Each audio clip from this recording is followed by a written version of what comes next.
بسم اللہ الرحمن الرحیم۔ وائس آف دین کے محترم ناظرین کو احمد رضا کا سلام۔ بنتا ہوا آپ کے بابا نے زمانے کی خاک چھان کر آپ کو جوان کیا ہے، آپ کو تعلیم دلوائی، کسی قابل بنایا۔ اس باپ کی عزت کا کچرا محبت کی آڑ میں مت کرو۔ اس دنیا میں سب مل جاتا ہے، پر گئی عزت دوبارہ نہیں ملتی۔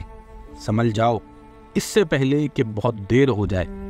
کوئی لڑکا آپ کو پسند نہیں کرتا، کسی کو آپ کی باتوں میں کوئی دلچسپی نہیں ہے، کسی لڑکے کو آپ کی ذہانت متاثر نہیں کرتی، متاثر کرتا ہے آپ کا لڑکی ہونا، اور ایسا رویہ رکھنا کہ کسی کی باتوں میں آ سکیں۔ آپ کے محرم کے علاوہ سب مرد صرف آپ سے جسم چاہتے ہیں، ان کو اپنی جنسی بھوک مٹانے کے لیے کوئی چاہیے ہوتا ہے۔ ایک بات تو سب ہی نے نوٹ کی ہوگی کہ جس لڑکی کے بارے میں دوسرے مرد جانتے ہیں کہ اس کے فلاں کے ساتھ تعلقات ہیں ناجائز، تو بھی اس لڑکی کے پیچھے لگ جائیں گے۔ اس کی وجہ یہ ہے کہ وہ مان لیتے ہیں کہ یہ لڑکی ہم بھی استعمال کر سکتے ہیں، کیونکہ یہ کوئی عزت دار نہیں ہے۔ اور زیادہ تر تو ان کا نام نہاد عاشق ان کو مجبور کرتا ہے کہ وہ اس کے دوستوں کی آگ بھی ٹھنڈی کرے۔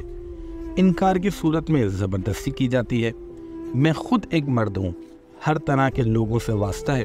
جو کچھ بیان کیا ہے بالکل ٹھیک بیان کیا ہے، اور آخر میں یہ کہوں گا کہ یہ سب لڑکیوں کے لیے ہے، جو اس دلدل میں ہیں ان کے لیے بھی، اور جو خود پھنس رہی ہیں ان کے لیے نصیحت ہے۔ دعا ہے کہ خدا تعالی ہمیں ایسے گناہ سے بچائے رکھے، اور جو اس میں مبتلا ہیں ان کو ہدایت اور توبہ کی توفیق دے۔ آمین۔